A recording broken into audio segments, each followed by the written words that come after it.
Thank you very much, John. Number 39 is the Ballyboy Tiny Village.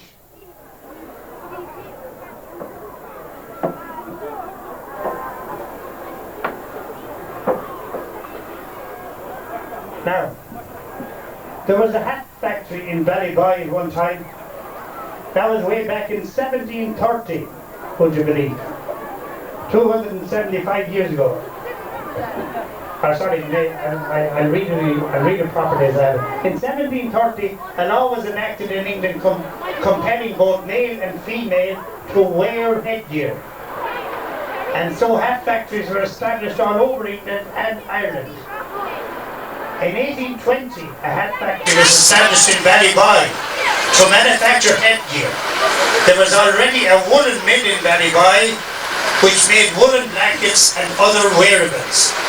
There was no shortage of sheep's wool, and flax was grown by many farmers.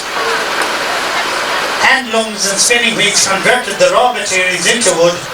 This was used extensively by the manufacturing of hats and various designs and shapes. For men, there were Caroline hats, which were a foot in height. The bowler hats, which were round and small, and the soft hats, which were worn by the ordinary people. The women also sported their particular fashions. These were summer hats with wide leaves and winter hats which kept the head warm. There was the Easter bonnet, which was also worn at Easter and decorated with flowers. There were shawls manufactured in the hat factory which were worn by the ordinary country folk. From earliest times, fibres have played a vital part in human life, not only as a means of clothing, but also as basic commodities such as wool, silk, linen and cotton.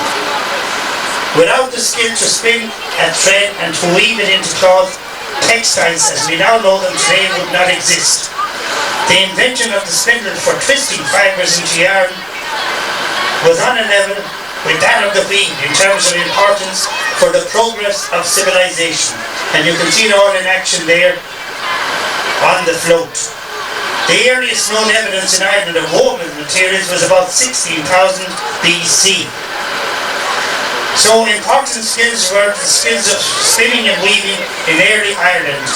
That the Brehon laws written about 600 AD to 800 AD laid down as part of the wife's entitlement in case of divorce, that she should keep her spindles, wool banks, weaver's reeds, and a share of the yarn she had spun, and the cloth she had woven. Divorce was expensive even then. Historically, weaving in Ireland took two forms: the rural hand weaver working in his own home, supplying his own and his neighbours' needs, and from the 13th century onwards, the more organised urban craftsmen weaving a large domestic and export market. The latter was largely destroyed by the restrictive laws on the export of Irish woolen cloth at the end of the 17th century and did not revive again until late in the 19th century. So it's all there in front of you, and the Ballyboy group there, tiny village, some lovely hats. Thank you very, very much indeed. Thanks, John. Now children, on both sides, be careful.